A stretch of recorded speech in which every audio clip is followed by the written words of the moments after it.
Hi, I'm Conor Byrne, and before we get started into this episode of That's What I Call Marketing, just a reminder that we have a live event coming up in Dublin on September 28th featuring Caroline Donlan of Sky Ireland and Paul Dervin, who is currently CMO of the National Lottery. You can get your tickets by registering for free on that'swhatIcallmarketing.com. Hi, I'm Conor Byrne, and this is That's What I Call Marketing, the podcast where you will hear from the leading lights in the marketing world and listen to their unique insights. And today I am joined by Dr. Emmanuel Probst, Global Leader, Brand Thought Leadership at Ipsos, adjunct professor at the University of California at Los Angeles, where he teaches consumer market research. And he writes about consumer psychology for numerous publications and is a Wall Street Journal and USA Today best-selling author of the book Brand Hacks. And he is out with a new book called Assemblage, The Art and Science of Brand Transformation. And we talk today about the book and what it's all about. We dig into the commercial role that marketers play in this world, the dynamic nature of brands, how and what brands can and cannot control, the power of brand equity, how and if small is the new big, and what that actually really means, the role of D2C, and we talk about consumption and how we marry responsibility with profit. So enjoy this episode with Dr. Emmanuel Probst. Emmanuel, thanks for joining me on That's What I Call Marketing. It's great to have you here, and I know it's early morning for you, so I hope you've had your coffee. If you're a coffee drinker. Good morning, Conor. Thank you for having me on the show. Well, listen, before we get into, I know we're here to talk about your new book. We'll get into that, but just let me start with, tell me about your day job. You're a global lead, brand thought leadership at Ipsos. Tell me a bit about the day job.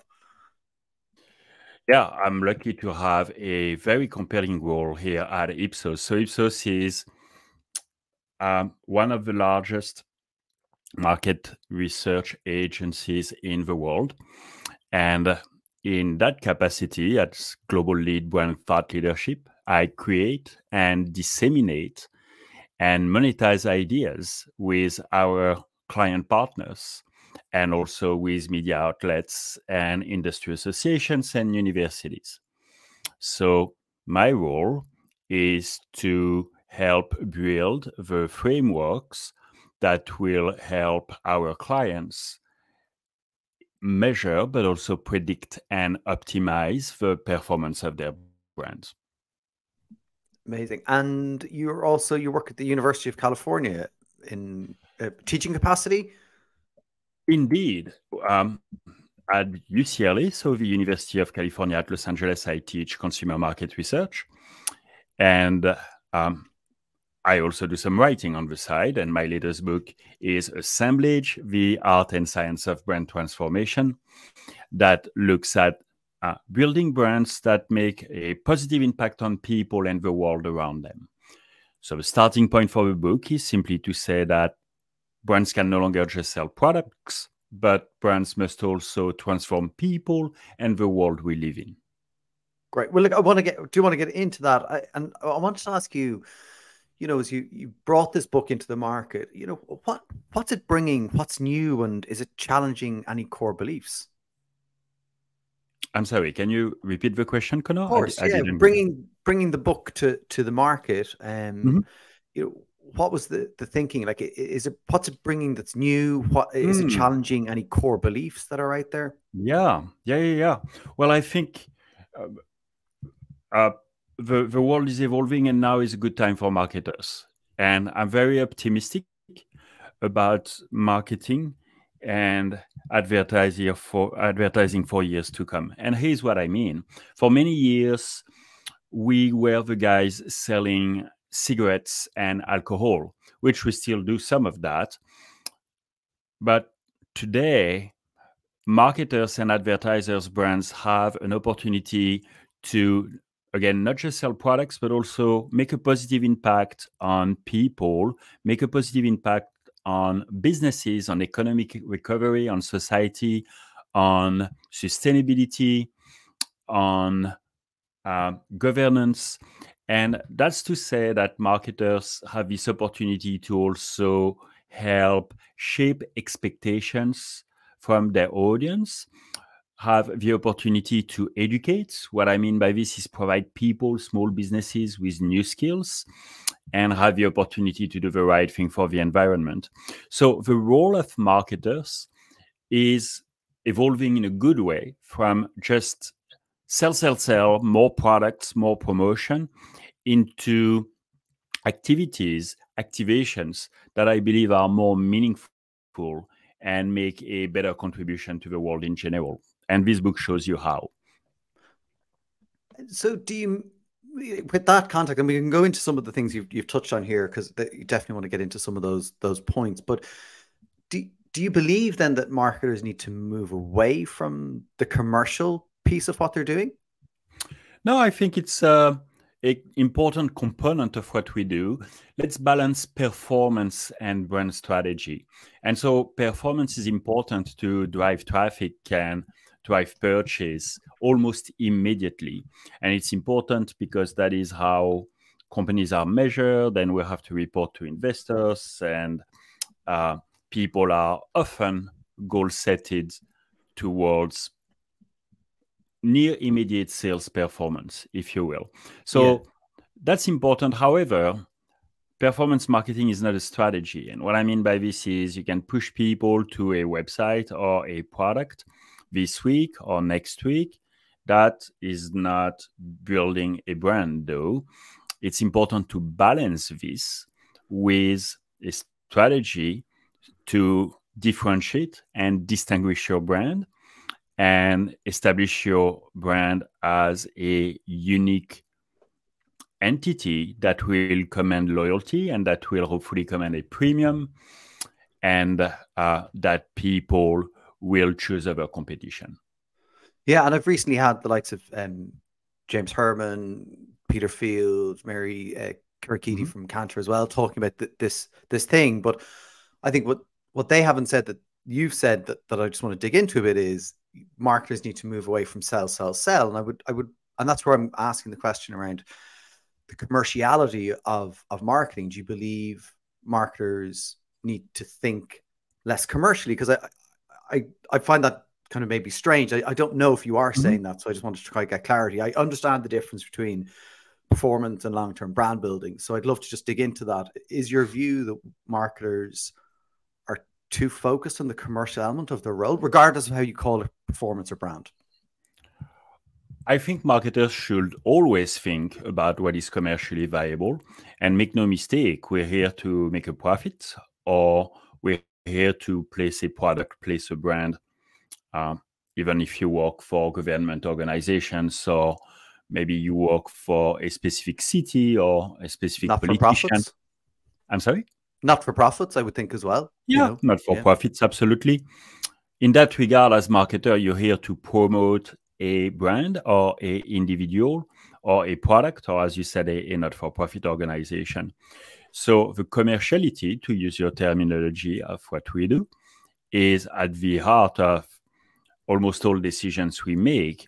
And with that said, to fulfill this goal, to fulfill this objective, we can do so through performance marketing, what we do immediately, how we drive traffic, how we can drum up business in the short term, and a sound brand strategy to establish a vision on how we're going to differentiate and establish the brand in the market for years to come.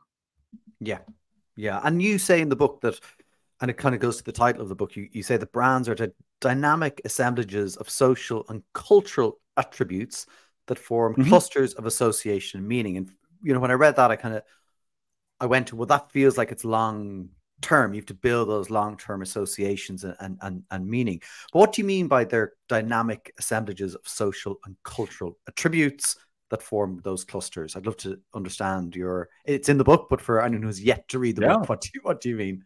Oh, absolutely. Well, that's another important change in the marketing and advertising world. So we said the first shift is brands can make a positive impact on people and the world around us. The second shift is brands are no longer static. Brands evolve dynamically depending on the context, depending on culture, depending on people's needs. And what I mean by this is brands evolve much faster than they ever did before. And brand owners, marketers, advertisers no longer fully control the narrative. What I mean by this is, as a marketer, you no longer dictate to the audience what your brand stands for. What you can do is you establish the foundation for the brand, the big idea, the key positioning, if you will. And from there, you're going to co-construct the creative execution. You're going to co-construct the strategy with the audience. And that is because, thanks to or because of social media and messaging apps and technology and everything we have, people, not even consumers, but also citizens and patients and key opinion formers, people feel that they want to talk back at brands. That means they will be willing to promote and advocate for a brand when the brand does the right thing. They will, of course, be willing to buy the product and recommend the product to friends and family. However, they will be willing to challenge the brand when the brand doesn't do the right thing. And that means they might campaign against your brand. That means they might cancel your brand. And sometimes they might even take your brand to court. And we have some very concrete examples of this. So a not so dramatic example is Pepsi a few years ago did a commercial with Kendall Jenner. And it didn't really make sense for Kendall Jenner to stop a Black Lives Matter protest with a can of Pepsi. So Pepsi pulled the ad. Well, that's not too big of a deal. We still remember it though. However, most recently, you see Primark, the retailer, for example, is being sued by a journalist because this journalist contends that Primark's claims of sustainability and brand purpose are not substantiated. And of course, you see some more impactful, I don't know if I should say mistakes, but events with a brand like Bud Light, AB InBev, where Bud Light engaged in a campaign with a transgender influencer, and that backfired to the tune of 23 to 28% decline in sales year on year. Yeah. Yeah. And all very well. I wasn't aware of the Primark example, but obviously the other two I was. And as you were talking through that, and you know, I was going to come to it later, but let's talk about it now, is the idea of brands relinquishing control of their brands. Like, it, you know, as I read the book, it felt to me that you were probably advocating for that and saying that, like you're saying here now, brands need to create the foundational core construct of what it means to them to be that brand, and then almost, you know, if you love something, let it free, and so let it into the world and let people then, you know, play around with it and decide what it means to them. But clearly that comes with huge risk. How can a brand, you know, because I believe most people are well intentioned, and even the examples you've given here probably come from the place of good intent. I probably don't know the depth of them to say anything other than that. And so how do brands protect themselves against, like, we've a good intent, you know, we believe this is what our brand stands for, and you know, like, if it's purpose or not purpose, whatever, like, we can that's a whole other debate whether that's a valid thing. But you know, how do they protect themselves against kind of the backlash and as you call it, being cancelled? Yeah, so you said something very important, Connor. You said the brand is what it means to them. And so I think it's so crucial to emphasize this for our listeners today, that is the brand. Your brand is not what you think it is, how you feel about it. It is how your audience think it is. It is how your consumers, your audience perceives your brand. Yes, but as a brand, you have to have a foundational belief, which is probably Yeah, based in consumer research. So I think yeah, it is okay to say that that is what the brand believes they are. Like they yeah. have to, And like as brand owners, you have to have that, right? oh, absolutely. And Yeah, that's really what I meant earlier. That's what I described by saying you're in control of a big idea.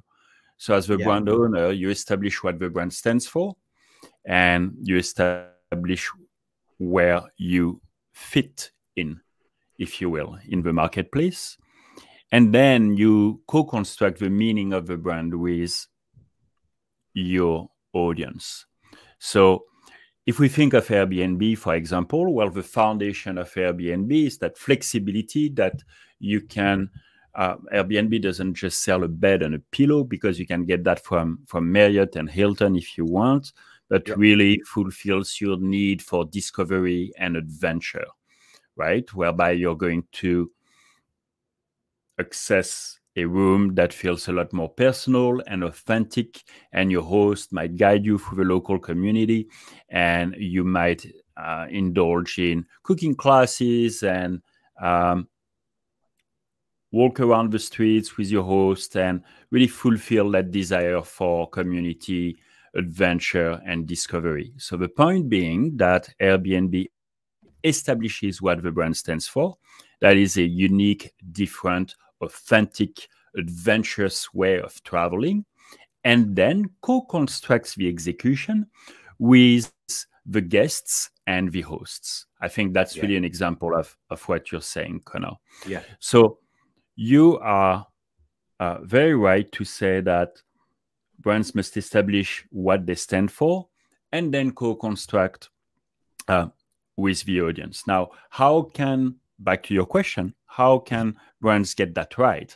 yeah, yeah. um, This is the gold. Absolutely, or at least not get it wrong. Yeah, And that's where I feel that testing and research is so important. And here's why. We all have a bias depending on our education and where we live and where we work. And that's why I was saying earlier that the brand is what they say it is, not what you think it is. As a brand owner, as a marketer, you know so much more about your brand and your vertical, your industry, than anyone else out there. And very often, marketers live in big cities, maybe more progressive markets, if you will, and tend to be sometimes more educated, and they tend to consume a lot of media. And that's all to say that, and by the way, I'm guilty of all this myself. 100% agree. Um, Yeah, uh, yeah, it's all to say that marketers don't really have the best pulse on, if anything, they don't have a cross-sectional understanding of their market. So that is where testing the idea around the country or around the world, depending on what you're about to deploy, is so important in different pockets. Not so much for demographics, you know. I mean, sure, we can balance on age, gender, region, and what have you, but just as important are the psychographics, and so the sets of beliefs and attitudes that people stand by. And I think that's how we can determine what is a winning idea, or if anything, we can mitigate risk on an idea that will do some damage to the brand. And so the last aspect, Connor, is that brands must demonstrate, not only claim, but demonstrate their claims and demonstrate their purpose. And we spoke about two evolutions. One, marketers can make a positive impact. Two, brands are dynamic. They're no longer static. And the third one, I will say, is brands can no longer just claim, but must also demonstrate their purpose and their contribution to society. And if they do so, and if it aligns with the brand, well, good things will happen. Yeah. Yeah. I actually think it's interesting that the word dynamic that you've used a couple of times now is actually good news for marketers, right?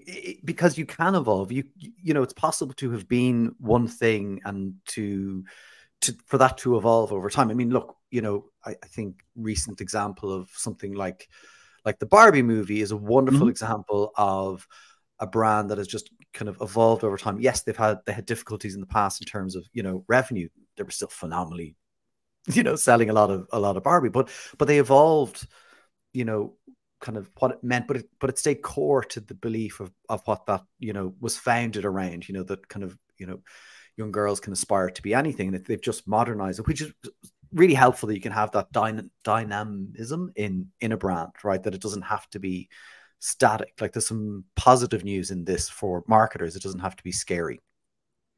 So the Barbie movie is an excellent illustration of what you referred to earlier, Connor. You quoted the book that is Successful Brands Are a Dynamic Assemblage of Personal, Social, and Cultural Attributes. And Barbie exemplifies the failure and then the wonderful success of going through this cycle. So 5, 7, 9 years ago, Barbie had lost relevance, was no longer appealing to new generations, was kind of candidly stuck in the past, had not evolved to align or to fit in with culture and the progressive values that are important to our society and younger people today. And let's be honest, many marketers thought the brand was gone, and Mattel had to go through rounds and rounds of layoffs. And today, after much fine-tuning, if you will, and also taking some creative risks, which is brave from a marketing standpoint, well, the movie is coming out in a few days, and Mattel has engaged in about 100 brand partnerships, licensing partnerships with all sorts of products and services as a direct inference from this movie.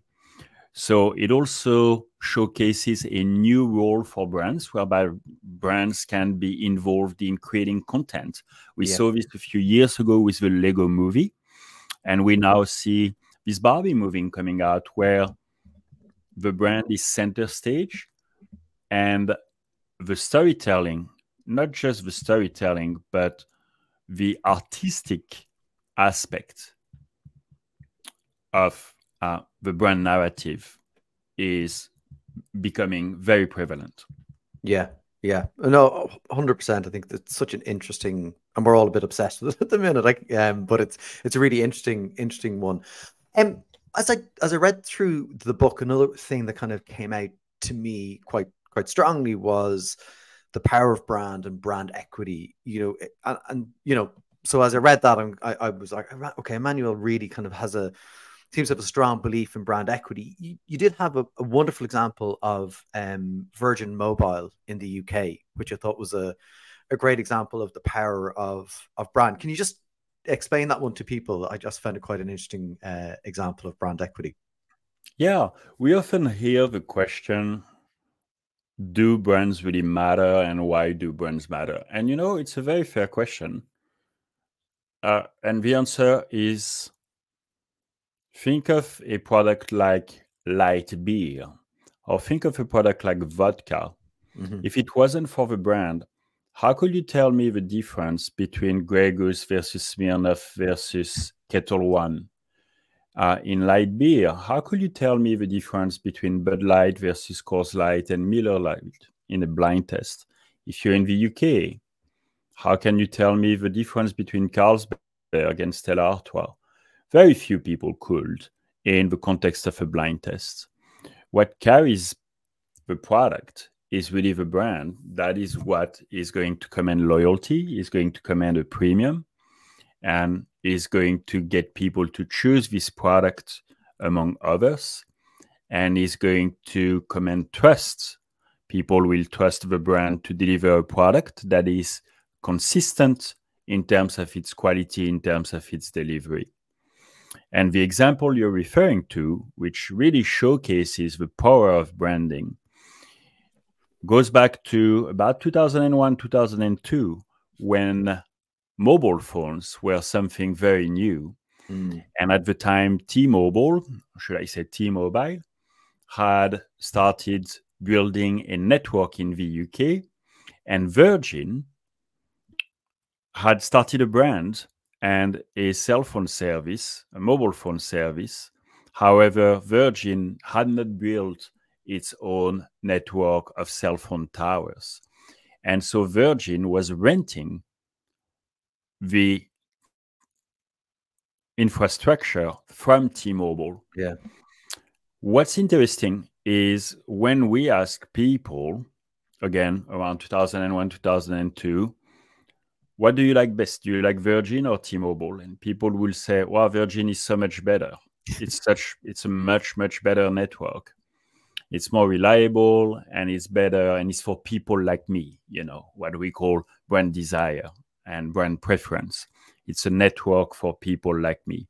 Well, that's really ironic, because de facto, if you were to place a call with your Virgin Mobile, you will be solely relying on the T-Mobile network. Yeah. So this had only to do with the perception of Virgin as a brand in contrast with T-Mobile. It's incredible. I do love these stories. It's a really interesting story in Ireland. Actually, many years ago, there's a soft drink called Sidona, and it was bought out. But I remember all the details. But whoever bought it out just bought the recipe and didn't buy the brand, and then they tried to repackage it, and it didn't work, and so they had to go back and then pay extra money to buy the name, because they thought the product was good, right? But it was all the equity sat within that brand. I guess when I look and read and listen to these wonderful stories of brand equity, you know, a lot of them are bigger brands. And I often think about people who are listening to this, who are, you know, working in smaller brands, you know, smaller categories. How can they take this information and do something with it? Because, you know, they're facing probably maybe slightly different pressures within their own organizations, particularly now. They do. And to your point, in the book, I like to look at big brands, but also much smaller organizations. I'm thinking of Asphalt in France, for example, is a DTC company that does clothing apparel that is obviously much smaller than someone like Levi's or Tommy Hilfiger. And anyway, there are many examples of smaller brands. So here's the bad news. As a small brand, of course, you have less marketing budget and less time than the big guys. Here's the good news. You're best positioned to deliver an authentic, genuine, relatable experience. What we call reducing the social distance between the brand and the audience. What I mean by this is when you buy a bottle of Coke or a burger from McDonald's, of course, you trust the brand and the brand carries a lot of equity. The downside is it's very hard to make such product feel local and close to you. Yeah. In sharp contrast, when you buy your vegetables within a 30 miles radius, or you drink a beer or a bourbon or a whiskey from a local brewery, here the brand is going to be able to emphasize this connection to your local community and the positive impacts it makes to the local community. And we see this in spirits, in particular in gin and in whiskey, whereby, without getting into details, the brands that grow best right now are the local, craft, authentic brands, and or the brands that use natural ingredients and production processes that are more traceable and sustainable and transparent. So this really illustrates, and you have a lot more details in the book on how to do this and many, many more examples. It illustrates the power, the impact, the strength that small brands can make and big brands cannot, to the point that you very often see the big brands, the big house of brands, as we call them, by the smaller guys, because they search for this authenticity. They search for this connection between the brand and the audience that a very generic product, or should I say very standardized global product, does not bring. Yeah. No, it is interesting. And I know, like in chapter 9 of the book, you talk about brand relevance, and you say that small is the new big, which is kind of tied to this conversation we're having. There's a lovely example in there of Faro and Bull, which I thought was great. And we might talk about that. But as we do, one of the things, and you've just mentioned it there, is a huge, I think any brand or business, I could be wrong here, but most brand or business, when they go into setting up their business, they want to scale. Like, they are looking for scale. So how do you balance small as the new big with, the example of Faro and Bull, where they focus then on their brand because they want to kind of have that price premium, and they wanted growth in the example in the book? Yeah. Faro and Bull, for our listeners, is a upscale brand of paint, and it's still a fairly niche brand. And what I mean by this is Faro and Bull, I believe, is about 130,000 gallons a year. And to put things in perspective, someone like Sherwin-Williams is probably about 2 million gallons. And as such, is still a somewhat small brand. So how do you scale? Well, you scale in a reasonable fashion, and you scale part of your operation, but not everything. Let me explain. In the case of Faro and Bull, you don't scale by adding more shades of gray or more shades of white. You can still stick to the same 12 shades, and you don't try to scale to the likes of Sherwin-Williams that is going to bring 50, 60, 70 shades. You keep your production focused and small enough so that you get 12 excellent shades of whites. And importantly, you counsel your clients in terms of what is the shade that's going to work best for them, as opposed to overwhelm people with too many options. The part that you can scale, though, as they do, is you're going to scale your retail footprint. And you'll do so in markets where your product will resonate. And that's how you can open additional stores in London, and a store in New York, and a store in Los Angeles, and so on and so forth. But here again, by scaling, what do we mean? You can expand your footprint, but that doesn't mean that you should expand your square footage. The stores we're talking about are fairly small, maybe 2,000 square feet, 3,000 square feet. And scaling does not necessarily mean more products and more brands and more larger square footage and bigger website and all that. Scaling means spreading the good word about one thing or two things you're doing right. And ultimately, you might stay as a somewhat niche brand, and that's okay, because you're not, when you're Faro and Bull, you're not trying to sell paint to everyone. If you can win on that market, if you can take ownership of this market of people that have more refined taste, if you will, or believe that interior design is important, that's a big win in of itself. You don't need to sell paint to everyone. And yes, you can have kind of that. Again, it goes back to the price premium. You're charging more for the less quantity, but also I think sometimes you then see brands like that maybe spin off another brand that actually is the scaled version, right? That is, so you know, there's it's interesting, that can coexist as well. Like there are those kind of opportunities, difficult in certain product categories, I think.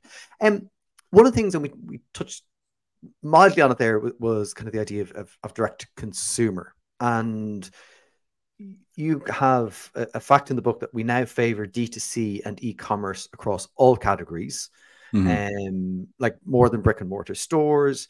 Yet there's other kind of evidence out there, and you know, Fast Company in January were saying the era of D2C brand is over.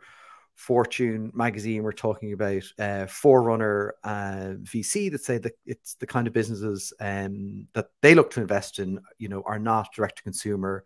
You know, and but then I look at the likes of Mark Ritson, and he's kind of suggesting that what Darryl Rigby was saying in Harvard Business Review in 2011 was you need to constantly blend a mix of channels. So where's your stance on D2C? Is because you're saying in the book that we prefer it, yet there seems to be a lot of evidence of saying it's less preferred. So what's your view?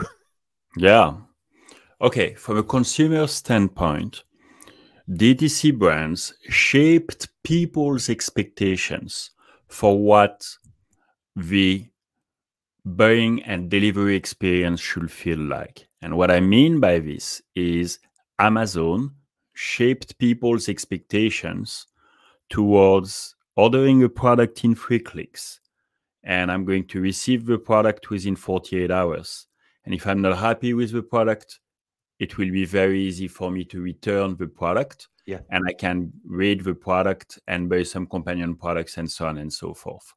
So in that regard, there is no going back, let alone after COVID, whereby consumers will want a frictionless, seamless buying and delivery experience.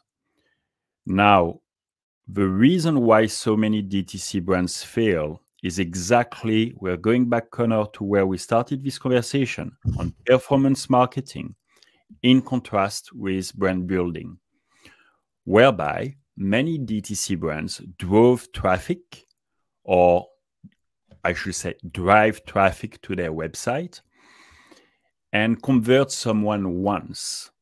However, that doesn't mean this individual will come back on a regular basis, and the brand cannot develop this customer lifetime value and become profitable. That's because you can spend all the money you want on advertising. If that first purchase, second purchase, those don't make money, right? They pay for the advertising costs. So that is what impacts profitability, let alone in markets like, you know, if you sell mattresses and glasses and things like this, those are not items people buy every day. There is a DTC brand here in the US that I like a lot. It's called Drops. And they sell laundry detergent. And sure, I buy from them, but the reality is I buy from them only once a year on Black Friday. Not because I don't want to. I like their product. I'm not going to buy 1,000 drops of laundry detergent, right? So a brand strategy is going to enable those companies to charge a premium, to create repeat business, to improve customer lifetime value, and to your point, and that's what Ritson says, to sell across channels so that you don't get restricted to a niche audience that buys only online. That is why you see successful DTC brands partnering with brick and mortar stores to sell those products in brick and mortar stores, because at some point you're going to need reach and you're going to need physical and mental availability for your product. And unless you're Amazon, it is very, very, very hard and outrageously expensive to accomplish this online.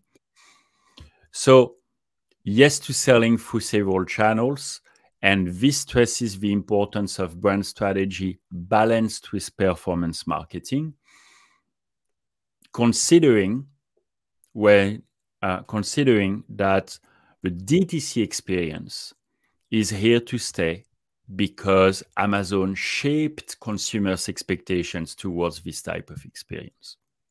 Yeah, and it's it's very interesting because again, you look at, you know, if you've a product that's solving a problem, and James Herman talks about this in his book, is you'll find it not easy, but it will be easier to capture those people that are in market for that initially, and it gets harder and harder over time because that lower hanging fruit gets higher and higher, and so that's where the importance of, I think, the branding piece, you know, and again, I think branding is such a brand is almost like a dangerous word because people fear it, you know, and I think boards often are slightly scared of it because they think, oh, are you talking about a TV ad? But you know, I think it's understanding what we mean by brand, you know, and I refer to Butternut Box, which is a dog food brand. It's a D2C, well, D2D.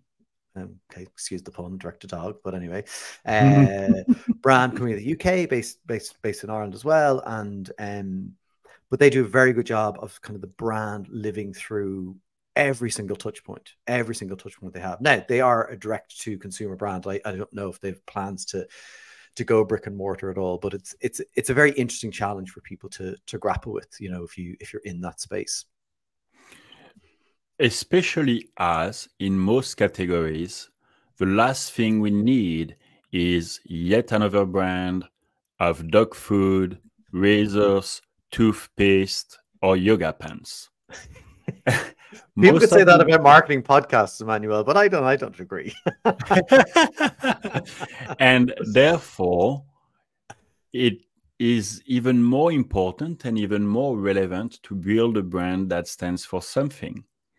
So to your point in dog food, for example, well, here in the United States, there's a brand called the Farmer's Dog. And the brand is successful because they prepare meals that are healthy and authentic for dogs and that are better than processed foods. There's also a brand here called Chewy, and they deliver dog food or pet food, I should say, to your door. And so that's a great example of everything we described here, meaning that's a DTC brand that delivers an Amazon-like experience, yet brings an important human connection in this experience. For example, if sadly your dog passes, Chewy will send you a card with maybe some flowers. For the longest time, their CEO will send handwritten cards to his customers.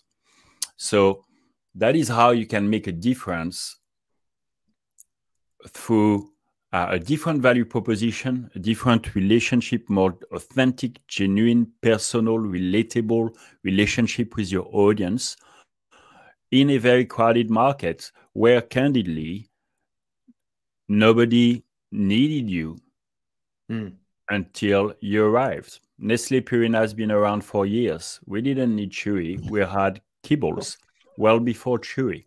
What we needed was a personal relationship with the brand, and a brand that will deliver and demonstrate empathy. Yeah, I do love that line. No one needed you. Yeah, it's a very important thing to remember. And actually, there's a point in the book, I think towards the end, and you say the more we consume, the lonelier we feel. And I was like, God, thank God I was in a good place when I read that. Can you talk a bit about that? Because I actually found a very powerful sentence to read and explore. Yeah, that's the paradox of choice and the paradox of technology. The more connected we are, the lonelier we feel. And there is scientific evidence to back up what I wrote in the book. And for example, if you look at younger generations, millennials and Gen Z, well, most of them might have hundreds of followers. Sadly, most of them don't have one friend that they feel comfortable calling at 3 a.m. if something happens, or an individual in real life they really relate to. We also see very sadly that in terms of mental health, challenges with younger audiences are at the all-time high, whereby they consume more antidepressants and anxiolytics, and overall have many, many more mental health issues. And so the point is, it is not your device that connects you to the world, and it's certainly not your hundreds of followers. It is the meaningful relationships you can build with people around you, and the meaning you find in the activities you indulge in or you take part in, and sometimes the relationships you might have with some brands. I'm not saying that consumption is all wrong, but a more meaningful way to consume feel just more fulfilling. So you see this with upcycling, recycling, the circular economy, meaning a few years ago, you would buy a new pair of jeans every 6 months. Today, many brands like Levi's, like Madewell, like Tommy Hilfiger, they encourage you to keep those garments for longer, to repair those garments, and eventually to bring them back to the store, resell the jeans to the store in return for a store coupon, and give the product a second life. Well, that feels a lot more meaningful than buying new clothes every 6 months, because you have the opportunity and the time to build a personal relationship with the jeans. And when you buy gently worn used garments, you have this opportunity to give a new life to the product and a new identity to the product, which is way more powerful than buying something cheap that was made by in very poor labor condition on the other side of the world. Yeah, actually in France, in your native France, the government are bringing in, I believe, like little micro grants for people to help if they're repairing stuff. So kind of, funding them for equipment for sewing kits. And I heard about that. I thought that's incredible. It's a very positive thing. And I think, it's interesting for brands to find a place to exist in that world. I mean, I've some clothes that are older than my kids, so I'm not fast fashion. I'm just not fashion at all. But I think somebody said it that it's not a question of I can now buy a pair of sneakers runners that are made out of recycled water bottles. That is great. Plastic water bottles get recycled into sneakers, very good. The question should be, do I need a new pair of sneakers? So it's almost how brands can push back against the consumerism, which goes kind of back to one of our earlier points of like the commerciality of our roles. Like how, in a commercial world where there's boards and there's stock and there's all that kind of stuff that we have to be answerable to, how do brands balance that of what we need to sell? Okay, so here's why it all makes sense. So what you referred to is the right to repair movement, whereby you're not going to discard a product, whether it's consumer electronics or garments or what have you, but you have the opportunity to repair it. From a brand standpoint, the upcycling, recycling phenomenon really makes sense because, well, maybe you think you sell less. However, you also appeal to a wider audience. Lululemon yoga pants, if you buy them brand new, are something like $120 to $150 a pair. If you buy them gently worn, they might be only $60, $70, $80. So you now open the brand to a wider audience and generate foot traffic from people who will not have come to the store otherwise. Yeah. And it makes sense also for people selling back the garment. Again, you're going to generate traffic and you have an opportunity to build the basket in store, let alone if I give you a store coupon, obviously you're going to spend it in store. You're not going to take it to the bank. And importantly, for consumers, this all makes sense. We spoke about the relationship with the product, how I'm going to make it more personal, more authentic. this relationship I have with the product. I'm going to make it mine. And it's also, so the book is written from the standpoint of consumer psychology. When we buy a gently worn item, this opportunity to give a second life to this item is also a way for us to establish a permanence between the past, the present, and the future. And again, I get into this in details in the book, but this is so important because while we enjoy the new technologies of AI and VR and what have you, it feels also very threatening. Mm-hmm. And as such, as individuals, we need to be reassured, we need to be comforted about the future because the future is scary. Mm-hmm. And the best way to do this is to bring some comfort and reassurance to consumers by establishing this permanence again between the past, the present, and future. That's exactly what you do when you're 20 years old and you buy an old pair of jeans or a t-shirt of Guns N' Roses or Nirvana or Pulp Fiction. I see my students wearing those t-shirts, and in all likelihood, I saw a girl the other day wearing an MTV t-shirt. And I asked her, I said, like, wow, this is a cool t-shirt. She was like, yeah, people say so all the time. And I told her, I said, have you ever watched MTV? She was like, no, why would I? Brilliant. She had no clue. And and I don't blame her. She had no clue what MTV is about. But this sense of nostalgia takes her back to a past that was comforting and reassuring and helps her establish a sense of permanence and reassurance about her present and therefore her future. So that is where consumption and brands are way more meaningful and way more important than just moving products with performance marketing on Monday morning. Yeah. Emmanuel, it's been great talking to you. Before I leave you, it feels like this book is like, obviously it's aimed at marketers, but it's broader. I think it's broader appeal to people who are interested in kind of just behavior and, and culture. It definitely feels like it has a broader appeal. But as a marketer, get the book, I read the book. What are you hoping people do as an outcome of reading your book? Yeah, thank you. The book is really optimistic.